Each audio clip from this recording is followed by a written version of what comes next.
You know, we had a lead there late, and they just made some plays and took us out of some stuff, and they made plays to get it to overtime and find a way to win it. So I thought our guys played the right way. I thought our first half defense was maybe some of the best of the year. Our second half defense really hurt us. We gave up threes, and we gave up offensive rebounds, which was a huge emphasis. We had that lead, and we got the lead because we were rebounding, and then we gave them extra shots. So just a disappointing home game. It's one we wish we would have had. I thought some guys had a yeoman's effort, but not good enough. So what was the biggest difference defensively in the second half? Just not. Yeah, I thought we tried to go for some steals instead of just play solid, and I gave up 2 threes late, and then we had 2 over rotations where we gave up. They took a shot on over rotations and got offensive rebounds and putbacks. And we did a great job guarding the 3-point line in the first half. That was huge. Second half, I thought that hurt us. You've talked about finishing games and how it's been difficult. What's that missing piece, really, or thing that is not really helping?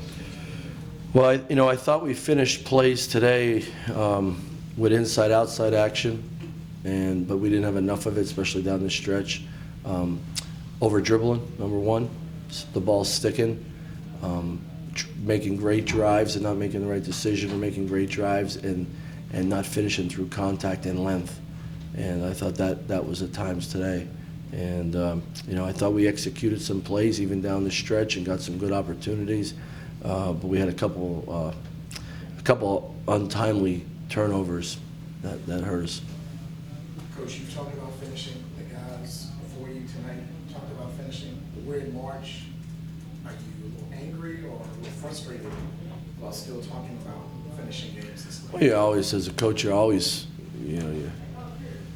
mad after a loss and disappointed and angry, and whatever the emotion is. We've had a lot of close but not good enough, and that there's got to be a collective responsibility to get over the hump. And at times we've showed it, but not enough, especially here in the last couple of weeks. Just not good enough to do the next thing. Now, we got guys out, and you're asking Bones to play 32 minutes against all that as a freshman. That's a lot, but we're not making excuses. Let's keep going. You're asking Marcus Santos to play 38 minutes against all that physicality, and he played an unreal game, but that's a lot. And then you have guys playing a little bit more of a role, and at this time of the year, that takes some toll on you once in a while, or in plays or in possessions, and you saw that today. I thought we saw that down the stretch. A couple of guys made some ill-forced decisions, and part of it is because their roles have changed.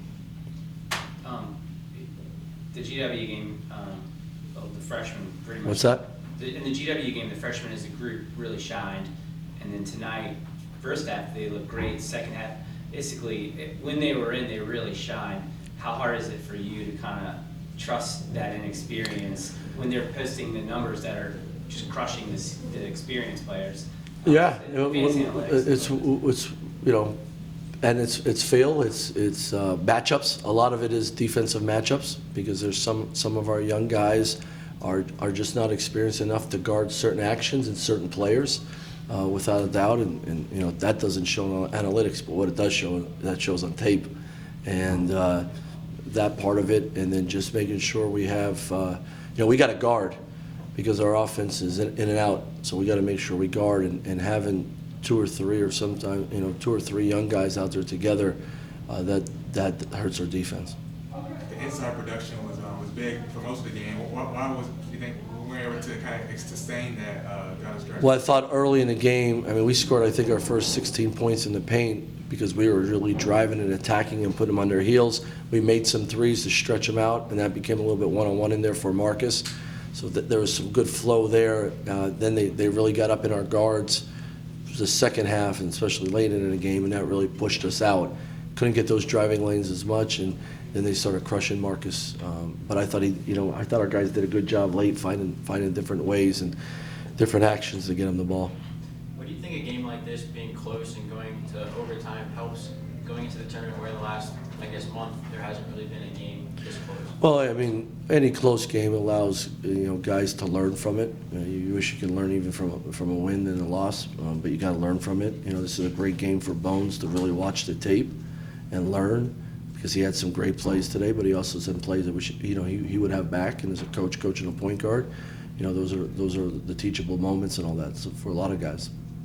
What you see in the three-point defense that allowing Taylor Dunn-Martin and some other guys to kind of find a little bit of a stroke from deep? Well, if you put your hand down, he's going to shoot it. So you can't put your hand down, number one. And the scout report, the three-point line doesn't matter for him. So your strength against guarding him is your length. So you don't have to be toes on him like he's going to go by you. But you got to have your hand up because he shoots from in front of himself. So with your hand up, that doesn't even give him a look to the rim. And that's the discipline we have to have guarding a guy like him. And in the past, we've guarded him decent. But today he got loose, and then you saw what you saw. What's the message for your team going into Davidson Friday? We got to step up. We got to find a way to win on the road. If we get that on Friday, that gives you momentum going into Brooklyn. And we got to bet on ourselves and go from there. Heading into Davidson, they'll be the favorite, and they'll be the Ken Palm favorite too. You guys haven't won a game where you've been an underdog this season. Yeah. And it's March. Do you trust basically those numbers to just keep? I mean, how do you get over the hump when it's just consistently not? You know what I mean? When you're heading into the tournament and you haven't upset any teams. Well, let's see if we can get some of these guys back. I think that helps a couple different ways. We'll see with that. We got to play a little bit better. We've been close, but not. Tonight we were close, but not good enough. Maybe Friday will be good enough on the road.